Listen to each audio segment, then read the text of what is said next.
감사합니다. 사람들은 모든 시간 속에 다양한 이유 때문에 고통을 당하며 살고 있습니다. 특별히 오늘날 같이 환경의 파괴가 되어지고 있으면 물 문제 때문에 물이 부족하기도 하고 너무 많기도 하고 고통을 당하고, 또 물의 그러한 어려움들은 많아도 문제고 적어도 문제인 물들은 식량 문제를 초래하죠. 그래서 그런 문제들은 과거에 민족과 국가의 흥망성쇠를 갈라놓기도 했을 정도로 강력한 영향을 미치는 요소입니다. 지금도 뭐 전쟁 때문에 우크라이나 식량 문제가 다른 나라들에게, 우크라이나는 먹고 사는데 문제가 없는데 그 나라에서 생산되는 곡물을 먹고 사는 많은 나라들이 어려움을 당하고 있는 것을 우리가 뉴스를 통해서 봅니다. 물 문제는 사실 기근이다, 뭐 비가 많이 오지 않아서 문제다. 비 오면 바로 문제가 해결되죠. 가뭄 문제는 그냥 비 오면 그때부터 문제가 해결됩니다. 식량 문제는 기근이 한번 오면 다음 작물이 성장해서 열매를 맺고 추수가 될 때까지는 기근이 계속됩니다. 그게 문제죠. 그래서 이 문제의 원인이 해소가 되어도 이 배고픔의 고통은 그때까지는 계속해서 이어지고 시간이 필요하기 때문에 파장이 크다고 할 수 있습니다. 오늘날도 보면 전쟁에 보면 참 모든 전쟁에는 약탈이 수반이 되지요. 뭐 미국의 전쟁은 아니었습니다만 흑인 폭동 때도 참 많은 약탈들이 이루어졌고, 그리고 뭐 지금도 뭐 우크라이나 러시아 전쟁에 보면 남의 집 들어가서 뭐 TV 띄우고 막 그런 약탈들, 그걸 뭐 택배로 집에 보내고 막 그런 웃지 못할 장면들을 우리가 뉴스를 통해서 보게 됩니다만은, 약탈을 당해도 물론 속상하고 화는 나겠지만 죽을 지경은 아니죠. 아예 나쁜 녀석들 TV를 떼가다니 뭐 이제 이럴 수 있습니다만은, 고대의 식량의 약탈 문제는 그 정도 문제가 아니었습니다. 오늘날 같으면은 뭐 생산성이 원체 높아서 우크라이나에서 뭐 식량이 부족하다 그래도 다른데 미국이나 뭐 아르헨티나 이런 곳에서 생산되는 식량들을 또 이렇게 배급하고 나누고 하면서 조정이 됩니다만은, 고대는 대부분 그 지역에 생산되는 식량들은 그 주변에서 다 소비가 됐습니다. 근데 그 식량의 생산성 자체가 한 사람이 많은 양을 생산할 수 있지는 않았습니다. 그래서 누군가가 많이 먹거나 하면 누군가는 적게 먹게 되고, 누군가 일 안 하면 누군가는 더 일을 많이 해야 되고 하는 필연적으로 그런 문제들이 뒤따라서 일어났습니다. 그래도 이제 아주 못된 왕과 뭐 관리들이 사람들을 막 괴롭혀도 죽을 정도는 아니었거든요. 왜냐하면 이 농사 짓는 사람들이 다 죽어버리면 내년에는 얻을 게 없잖아요. 그래서 적당히 안 죽을 만큼 뺏어갔지요. 그런데 이민족이 침입해서 약탈하는 것은 문제가 달랐습니다. 싹 쓸어가거든요. 다 죽거나 말거나 내 할 바 아니에요. 내가 다시 올 일 없으니까 내 할 바 아니죠.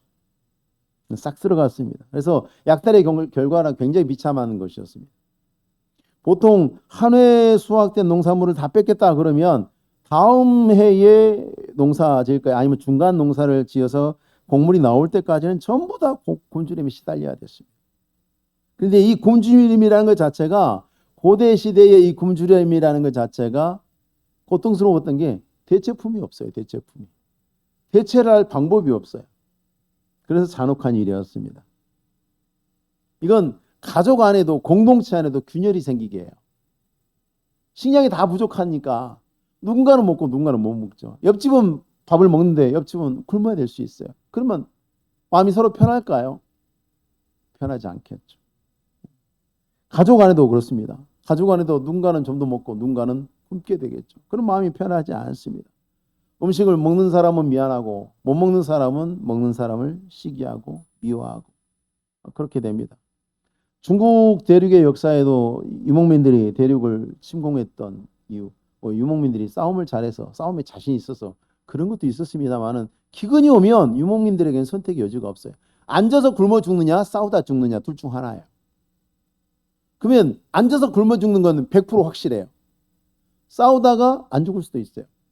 살 수도 있고 이기면 다음 해까지 생명이 보장이 돼요. 식량을 빼앗아 갖고 오면 살 수가 있으니까 확률이 있는 쪽으로 가겠죠. 그래서 그런 굶주림으로 인한 기근으로 인한 굶주림의 압박이 민족의 대이동을 초래하기도 하고 그리고 유목민들의 침략을 초래하기도 하고 그랬습니다. 지금 그일라의 타작마당에 약탈이 된다. 탈취가 이루어진다는 것은 바로 그일라 사람들이 그런 위기 가운데 빠졌다라는 의미라는 것을 생각하고 이제 본문을 보셔야 합니다. 자, 그런 상황이 생기면 적이 쳐들어왔습니다. 지금 그일라를 약탈하고 있습니다. 그러면 그게 바로 왕에게 보고가 되고 왕은 신하들 장군들 다 모여라. 군사를 모여라. 어떻게 할 거냐? 누가 선봉을 쓸 거냐? 본진은 누구냐? 그렇게 돼야 되지 않습니까? 우리나라도 뭐 북한에서 미사일 쏜다 그러면 뭐해라 해가지고 뭐 어떻게 할 것이냐 한번 대책회의를 해야 되고 대책회의 안 하면 또 안 한다고 또 뭐라 하고 막 그걸 하지 않습니까? 그런데 이상하게 일이 이상하게 돌아가요. 그런 거 하라고 하나님께서 이스라엘의 왕을 세우시고 정치, 경제, 군사, 외교의 그런 권한을 강력한 권한을 왕에게 부여해 줬는데 이상해요. 돌아가는 모양이. 1절에 보니까 사람들이 다윗에게 전하여 이르되 보소서 블레셋 사람이 그일날에 쳐서 그 타작마당을 탈취하더이다. 이 상황이 되면 어떤 답이 나와야 됩니까? 흔히 여러분이 이 상황이 되면 아마 저도 그랬을 것 같은데 뭐라고 대답할 것 같습니까? 어쩌라고? 어쩌라고? 다윗은 지금 도망다니는 사람인데요. 내 코가 석잔데 지금 잡히면 사울왕한테 잡히면 죽는 그냥 눈치 보면서 그냥 발도 못 벗고 살고 있는 그런 상황인데 뭐 내 코가 석잔데 누구를 도우라고? 그리고 나 도망다닐 때 당신도 도와준 적 있어? 이러기 쉽죠. 지금 다윗이 피해 다니고 있는 지역이 유다 지파가 살고 있는 지역이에요. 근데 다윗을 따르고 있는 사람들이 600명이잖아요. 그러면 보통 유다 지파의 사람들을 계산해 봤을 때에 한 10만 명, 장정 10만 명 잡고 그러면 아내들, 어린아이들, 노인들 대충 합치면 한 3, 40명, 3, 40만 된다고 치는데 여러분 3, 40만 되는 도시 안에 600명을 뽑으면 그 사람들요. 앞뒤로 따지면 부모, 형제, 그죠? 삼촌, 이모, 고모, 이렇게 외삼촌, 뭐 장인어른 이렇게 따지면 안 걸리는 사람 있을까요? 걸리겠죠. 그러니까 친족들 가운데 있어요. 지금 다윗과 그를 따르는 사람들이 친족들 가운데 있는데도 지금 도망자라니까요. 안전하지 않다니까요. 다윗이 거대한 군대를 거느리고 있지도 않아요. 날마다 사울왕에게 목숨을 위협받고 날마다 눈치를 보고 도망다니고 있는 자기도 위태로운 사람인데 그런데 여러분 그일라가 위기에 빠졌다는 소식을 다윗에게 가져온 게 한 사람이 아니라는 거죠. 1절에 보면은 사람들이 이렇게 돼 있어요. 여러 사람이 다윗에게 그일라가 위기에 빠졌습니다 라고 이야기를 했다는 거예요. 그 사람들은 사울왕이 아닌 다윗에게 그 소식을 가지고 왔는데 왜 그랬을까? 사울은 이스라엘의 왕으로 있었지만 이스라엘 사람들에게 왕으로 인정받고 있지 못하다는 거죠. 이스라엘 사람들이 마음으로 심리적으로 쟤는 왕 아니야. 왕이라고 앉아있지만 쟤는 왕감이 안 돼. 지금 그러고 있는 거예요. 왜? 실제로 사울 자체가 왕으로서의 마땅한 역할을 못하고 있어요. 사람들에게 인정을 못 받고 있는 거죠. 왕은 있는데 왕이 없는 셈이죠. 반대로 다윗은 사울왕에게 원수로 찍혀서 지금 도망다니고 있어요. 언제 죽을지 몰라요. 언제 누가 나를 고발할지 몰라요. 밤에 잠을 자도 발 뻗고 잘 수가 없어요. 그런데 사람들은 그런 다윗을 구원자로 여기고 있다. 우리를 누가 도와줄 것인가? 우리를 누가 구해줄 것인가? 다윗 이러고 있다는 것입니다. 사울보다는 오히려 다윗이 그일라를 구원해줄 능력도 있고 도망자인데도 능력도 있고 그리고 의지도 있는 사람이다. 도와준다면 다윗이 하지 사울 어림도 없지. 이렇게 사람들이 인정한 것입니다.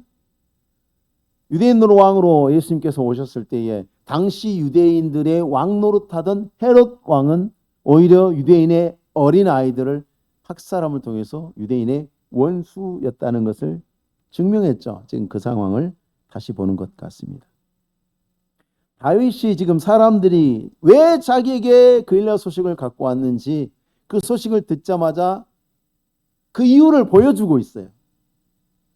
왕의 본분을 보여주고, 이스라엘 왕의 본분, 거룩한 백성의 왕은 어떠해야 하는가를 보여주고 있죠. 그일라 소식을 딱 들었을 때 다윗이 가장 먼저 한 일이 무엇인가? 하나님 여호와께 묻는 거죠. 이에 다윗이 여호와께 묻자와 이르되 내가 가서 이 블레셋 사람들을 치리이까? 사람들이 이 소식을 갖고 왜 왔겠어요? 블레셋 사람들을 쳐서 그들을 무찌르고 그일라를 구원해 주옵소서. 그거 뻔한 거죠. 그래서 하나님께 묻는 겁니다. 사실 다윗이 누구를 도울 상황은 아니라고 말씀드렸죠. 여전히 사울왕은 틈만 나면 사방에 간첩을 뿌려놓고 다윗을 고발하면 현상금 1억, 10억 이제 그러고 있을 거예요. 첫 번째 사명이에요. 어디든지 다윗이 포착이 되면 조금만 게으름을 부리면 금방 포위가 돼가지고 죽을 상황이죠. 그런데 다윗이 그일라를 구원할까요? 하나님 이러고 있으니까 다윗의 부하들이 훨씬 더 현실적인 대답을 해주죠. 3절에 보소서 우리가 유다에 있기도 두렵거든 하물며 그일라에 가서 블레셋 사람들의 군대를 치는 일이니까. 굉장히 합리적이에요. 그냥 아주 사회생활 잘하는 사람들이죠. 아주 돌아가는 게 빠삭하죠. 아니 다윗을 사랑하고 다윗을 따르고는 있지만 대장님 말이 되는 소리를 하십시오. 지금 우리가 사울왕 피해서도 지금 도망 다니라고 정신이 하나도 없는데 사울왕도 함부로 상대를 못하는 블레셋하고 싸워요. 지금 좀 왜 그러세요? 지금 정신 좀 차리세요. 지금 그 이야기를 한 거죠. 이거 환경만 놓고 보면 다윗의 부하들이 하는 말이 틀린 말이 아니에요. 정확하게 상황 판단하고 있어요. 힘의 크기로 생각하면 다윗과 다윗 부하들은 자기 친척들 가운데 숨어 있으면서도 사울왕이 두려워서 도망다니는 형편인데 사울왕의 군대도 쉽게 맞서지 못하는 블레셋 군단을 공격한다는 발상 자체가 상식을 벗어난 것이다. 근데 이스라엘의 왕의 본분은 뭡니까? 말이 되고 안 되고는 그건 네 얘기고 그건 세상이 하는 얘기고 우리는 뭐예요? 말이 안 되는 것도 하나님이 하라면 해야지. 홍해바다가 갈라진 게 말이 되는 얘기였습니까? 요단강이 갈라진 게 말이 되는 얘기입니까? 반석에서 물이 나오는 게 말이 됩니까? 하늘에서 먹을 거 떨어지는 게 말이 됩니까? 말이 안 되지요. 근데 하나님이 하시면 그냥 하시는 거예요. 중요한 건 뭐냐면 말이 되냐 안 되냐가 아니라 하나님이 뭐라고 말씀하셨느냐가 중요한 거죠. 그게 신자들이 가져야 되는 자세죠. 이스라엘 왕의 본분이고 이스라엘 백성들의 본분이죠. 왕은 백성들보다 먼저 그리고 더 모범적으로 그 일을 해야 되는 책무가 있는 것이고요. 그러니까 모든 일에 하나님의 뜻을 묻고 하나님의 뜻을 순종하는 것, 따라 순종하는 것. 그게 사명이고 본분이에요. 사울은 안 하고 있는데 다윗이 그걸 보여주고 있죠. 사람들이 왜 다윗에게 왔는지 다윗이 이렇게 보여주고 있어요. 하나님이 물어서 답을 얻었습니다. 가서 그일라를 공격해라. 그일라를 블레셋을 공격해라. 근데 부하들이 한결같이 반대해요.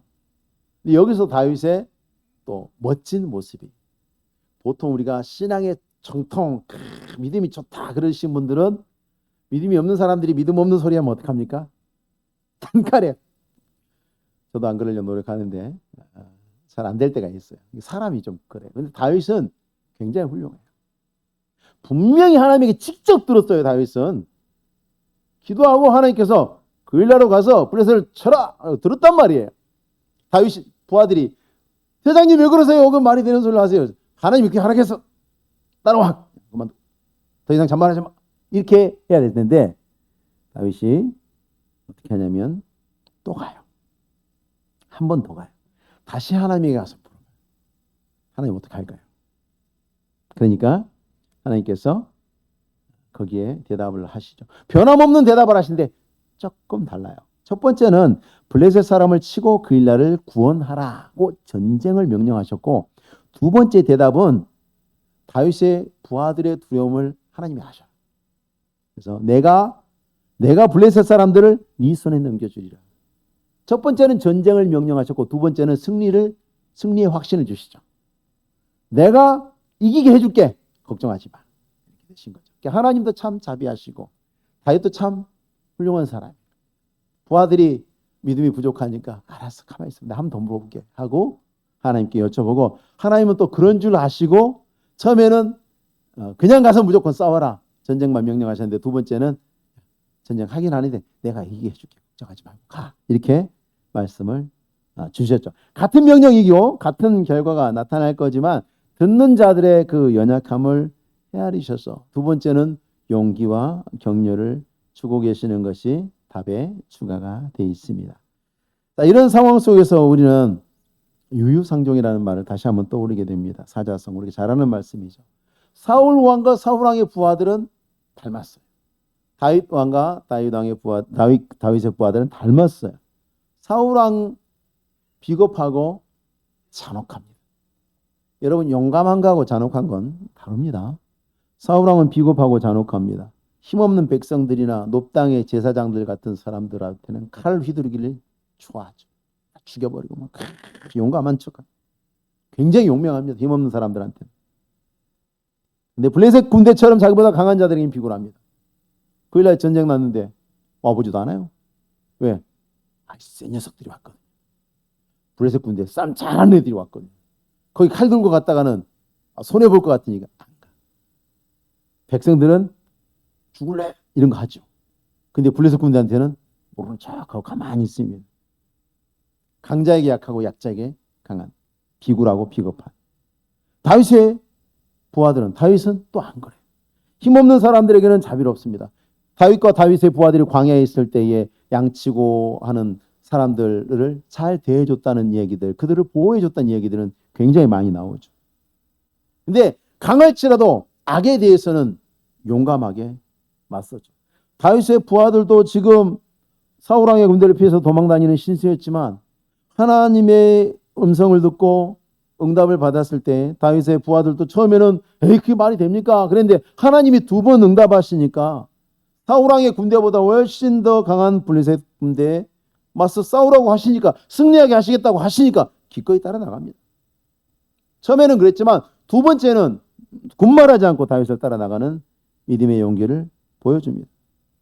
지도자와 부하들, 비슷한 사람끼리 어울려서 모인다는 것은 사실이죠.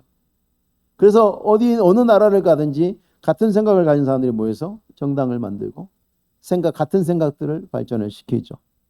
정부가 바뀌면, 대통령이 바뀌면 정부의 수많은 장관들도, 기관장들도 대통령과 가치관을 공유하는 사람들을 모아서 정부를 구성하죠. 언제나 그렇습니다. 그래서 다윗을 따라다니는 사람들도 이렇게 믿음의 사람들입니다. 사울을 따라다니는 사람들은 어떤 사람들이겠습니까? 당연히 믿음이 없는 사람들이겠죠. 자, 이렇게 그일라를 구원하도록 다윗이 보냄받은 이 사건은 신약의 그리스도의 십자가 사건을 보여주는 예표라고 학자들은 이야기합니다. 그리스도의 뒤를 따라서 십자가의 길을 가야 하는 성도들의 길을 다윗이 제시해주고 있는 것이라는 그런 말씀입니다. 하나님이 다윗과 그의 부하들을 보냈습니다. 그일라를 구원하라. 그일라는 어떤 것인가? 다윗의 친족입니다. 유다 지파에 속했습니다. 다윗이 도와줬습니다. 목숨 걸고 도와줬습니다. 지금 보면 그 짐승들 이야기 나오죠. 고대에는 전쟁을 할 때에 쌀, 보리, 밀 이런 식량은 어떻게 합니까? 지고 가죠. 술에 싣고 가든가. 근데 전쟁이 길어지면 밥만 먹을 수는 없잖아요. 고기도 먹어야 되고 뭐 힘을 보충해야 되니까 이 소나 양이나 이런 거 끌고 다녀요. 왜? 거기서 필요하면 도축을 해가지고 군사들 먹여야 되니까. 그런데 쌀이나 밀가루는 안 걸어 다니죠. 다 지고 다녀야 되는데 이 소나 양은, 염소는 걸어 다니잖아요. 이게 걸어 다니는 도시락이에요. 얼마나 좋아요. 그래서 많이 끌고 다녔죠. 근데 그일라는요, 블레셋 국경에 딱 붙어 있는 도시예요. 우리나라가 치면 신의주 같은 곳이에요. 강만 넘으면 그냥 중국. 블레셋에서 조금만 오면 바로 그일라예요. 짐승을 끌고 올 일이 없어요. 그럼 이게 뭐냐? 그일라 사람들에게 뺏은 거예요. 그일라 사람들에게 뺏은 소중한 전리품들, 가축을 다 뺏길 정도로 블레셋이 완전히 전쟁에 졌다는 뜻이죠. 그러니까 뺏긴 가축도 돌려줬죠.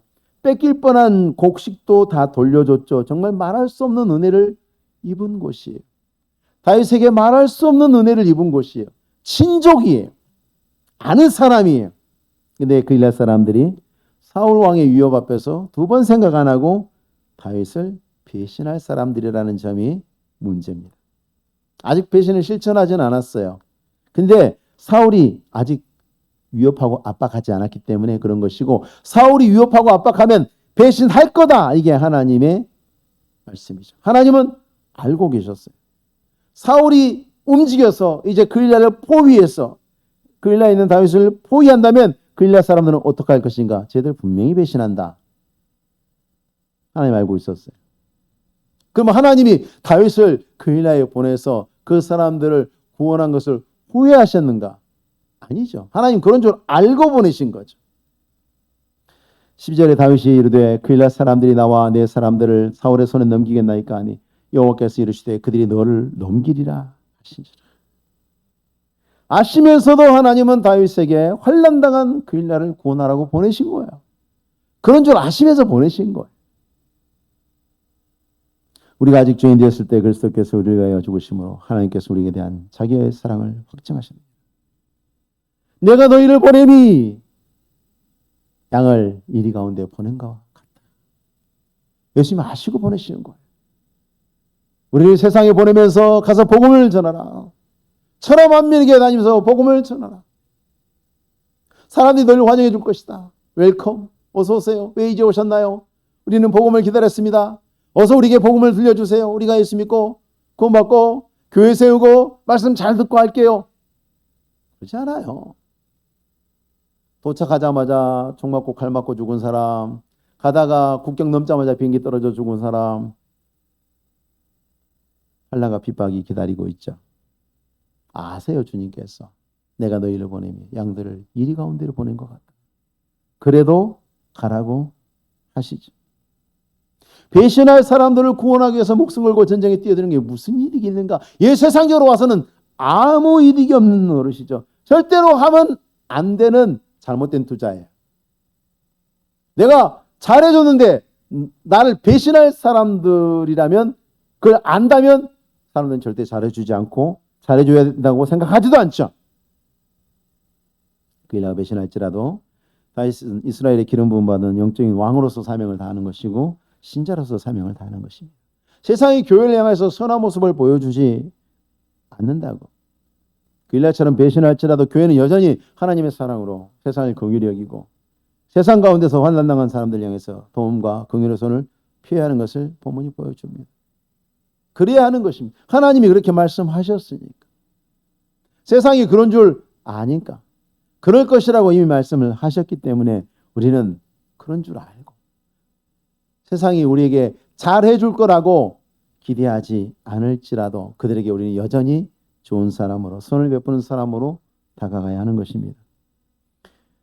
7절에 보면 다윗이 그일라에 온 것을 어떤 사람이 사울에게 알림해 사울이 이르되 하나님이 그를 내 손에 넘기셨도다. 그가 문과 문 빗장 있는 성읍에 들어갔으니 갇혔도다.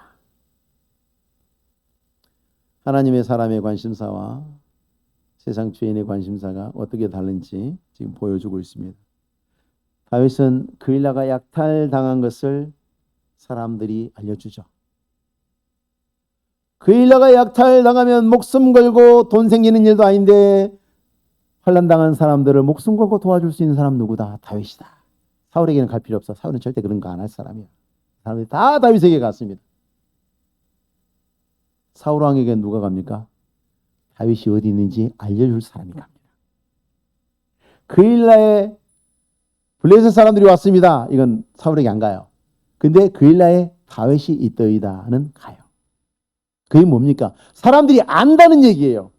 다윗의 관심사가 무엇인지, 사울의 관심사가 무엇인지 사람들은 알고 있다는 거예요. 아, 사울은 다윗 잡는 것이 제일 중요한 사람이야, 저 사람은. 그러니까 사울에게는 그일라에 다윗이 있으면 그일라 소식을 알려주는 것이고, 다윗에게는 고통당하는 사람, 슬픔당하는 사람이 있으면 다윗에게 알려주는 거예요.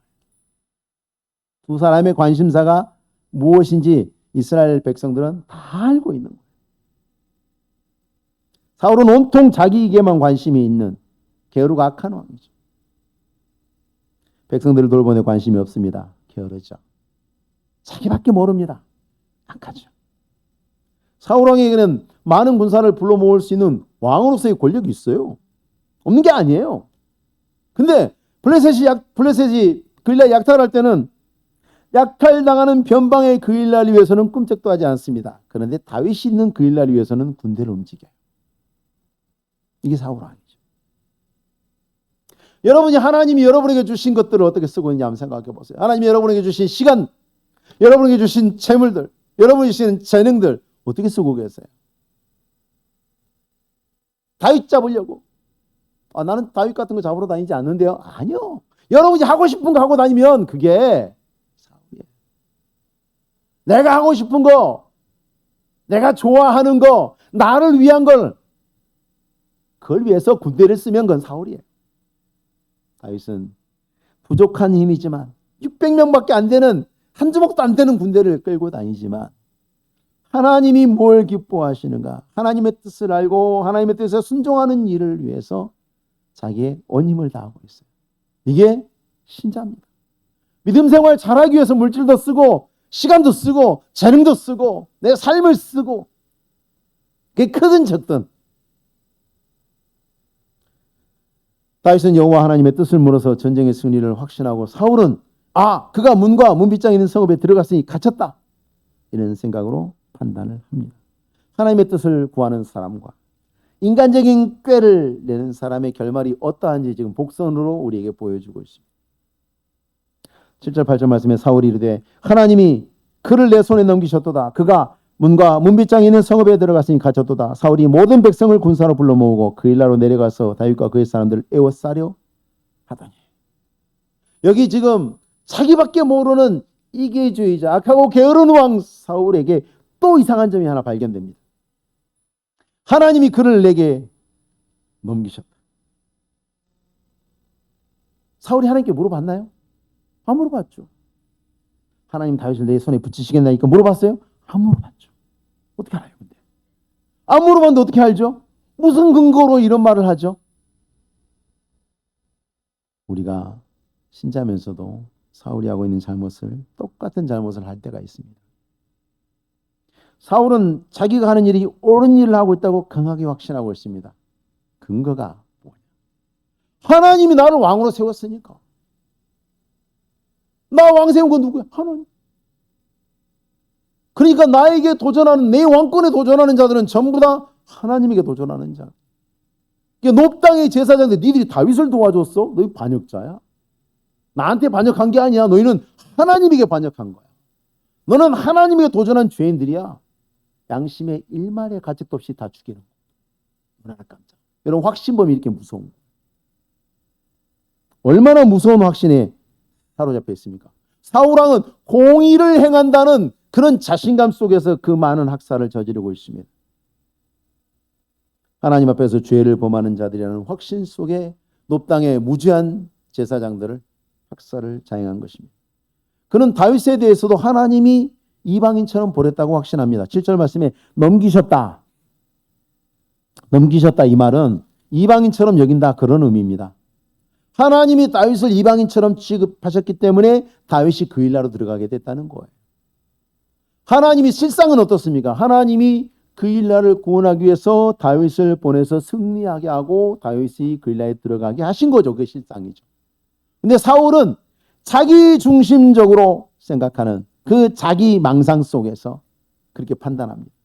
항상 하나님의 뜻을 묻고 하나님의 뜻을 알고 하나님의 뜻을 행하는 다윗과 자기 망상 속에서 자기 이익을 위해서 스스로 거룩하고 정의롭게 여기면서 온갖 악행을 저지르면서도 잘 살고 있다고 확신하는 사울을 우리는 보고 있습니다. 얼마나 무서운 자기 기만입니까? 악을 행하면서도 자기를 정의의 사도로 여기는 사람이 못할 일이 없어요. 제일 무서운 사람들. 하나님이 왕으로 세우셨으면 그 다음은 무슨 일을 해야 옳은 것인가를 생각해야 되지, 하나님이 나를 왕으로 세우셨으니까 나는 무슨 짓을 해도 됩니까? 하다못해 세상 정치도 마찬가지죠. 내가 장관이고 내가 대통령이 됐다. 내가 장관이 됐다. 그러면 임명권자에 맞게. 내가 국회의원이 되고 대통령이 됐다. 그러면 국민들의 뜻이 무엇인지 늘 그런 거 고민해야 되는 거죠. 그런 거죠. 내가 회사의 사장이 됐다. 그럼 우리 주주들이 내가 뭘 하기를 원하실까? 생각해야 되는 거죠. 마찬가지입니다. 하나님이 내게 뭘 원하십니까? 하나님 오늘 내가 어떻게 살기를 원하고 내가 무슨 생각을 하기를 원하고 내가 무슨 일을 하기를 원하십니까? 늘 물어야 돼요. 왜? 하나님이 나를 부르시고 세우셨으니까. 근데 사울왕은 거꾸로 생각하는 거죠. 하나님이 나를 부르시고 세우셨으니까 너희들은 다 내 말을 들어라. 로마서 6장에 그런즉 우리가 무슨 말을 하리요? 은혜를 더하게 하려고 죄에 거하겠느냐? 그럴 수 없는 일. 죄에 대하여 죽은 우리가 어찌 그 가운데 더 살리요? 사울의 삶의 목표는 자신의 왕위를 견고하게 하는 것이고 그 왕위를 위태롭게 하는 존재로 여겨지는 다윗을 제거하는 것이 삶의 제일 목표. 근데 그의 목표는 하나님의 뜻이 아니었기 때문에 이루어질 수 없는 것이었습니다. 사울이 왕으로서 이스라엘의 모든 권세를 가지고도 사울은 자기 꿈을 이룰 수 없었어요. 왜? 하나님의 뜻이 아니에요. 그래서 오늘 본문의 말씀에 이 이야기의 제일 마지막에 하나님께서 약간 사울을 약올리는 듯한 말씀을 적어놓으셨어요. 14절 제일 마지막에 보세요. 사울이 매일 1차 때 하나님이 그를 그의 손에 넘기지 아니하시니. 한번 해봐. 네가 잡나 보자. 내가 네 손에 안 붙일 건데 한번 해봐. 네 군사들 다 풀고 네 간첩들 다 풀어서 다윗 한번 잡아봐. 할 수 있으면 한번 잡아봐. 영화 제목에 있죠. Catch me if you can. 할 수 있으면 나 좀 잡아봐. 안 돼요. 왜? 하나님이 허락하시지 않으니까. 사울이 매일 찾지만 하나님이 허락하시지 않으니까 안 되는 거죠. 내가 매일 구하는 것이라도 하나님의 뜻에 있지 않은 것이면 하나님 허락하시지 않습니다. 내가 왕으로서의 권세를 가지고 수많은 군대를 거느리고 수많은 백성들을 거느리고 있어도 안 되는 거예요. 그러나 다윗은 사울왕에게 날마다 목숨을 위협받으며 날마다 쫓기는 도망자죠. 근데 다윗은 그 도망다니는 피곤한 인생 속에서도 목표가 뭡니까? 하나님의 뜻을 알고 하나님의 뜻을 이루어드리는 거죠. 그러니까 사울의 위협 속에서 항상 불안 속에 피해 다니고 팔 뻗고 잠도 못 자고 그런 신세지만 다윗의 길은 하나님의 뜻 가운데 있기 때문에 하나님의 도우심으로 도망다니는 중에 형통합니다. 그게 놀랍습니다. 다윗은 도망다니는 중에 형통합니다. 사울은 왕노릇하면서도 되는 일이 없습니다. 하나님이 안 도와줍니다. 왜? 하나님의 뜻 가운데 있지 않기 때문에. 인간적인 측면에서 봤을 때 다윗의 삶은 굉장히 고달프죠. 고달픕니다. 그런데 그의 삶은 하나님의 인도하심 가운데 있는 것이기 때문에 형통한 길이고 도망다니고 수고롭지만 칭찬받은 열매가 가득한 길이었습니다. 하나님의 뜻처럼 이루어지는 삶을 다윗은 도망다니는 중에 누리고 있습니다. 하나님의 사람으로 산다는 것은 세상에서 원난다고 하지만 세상을 이기셨다고 말씀하신 주님의 길을 따라가는 거죠. 우리가 믿음으로 사는 건 세상에서 만난당합니다. 고난당합니다. 믿음 때문에 신앙생활 잘하려 치면 이래 힘들고 저래 피곤합니다. 그런데 믿음으로 살면 은혜의 길을 걸어가면 괴로운데 형통합니다. 힘겹지만 이루어지는 삶을 삽니다. 그러니까 우리는 세상의 손해나 이익이 아니라 하나님 뜻이 무엇인가, 하나님 무엇을 기뻐하시겠는가 그걸 생각하고 그 일을 위해서 힘쓰는, 그렇게 다윗과 같이 은혜 가운데 고난 가운데도 형통하는 그런 성도의 복된 걸음을 걸으실 수 있기를 주의 이름으로 축복합니다. 기도하겠습니다. 거룩하신 하나님 아버지 감사합니다. 우리가 예수 그리스도 안에서 다윗과 같이 믿음 안에 형통한 걸음을 걷게 하심을 감사합니다. 우리가 이리 가운데로 보냄받은 것 같으나 이리 가운데서 환난을 당하는 것 같으나 주의 말씀을 따라 주의 일을 행하는 종들이 복을 받고 그 걸음을 주께서 형통하게 하실 줄로 믿사오니 하나님이여 날마다 우리 같이 주를 따라 다윗을 따라 믿음의 걸음으로 나아가서 승리하는 우리 모든 성도들이 다 되게 하옵소서. 예수님의 이름으로 기도하옵나이다. 아멘. 찬송가 292장입니다.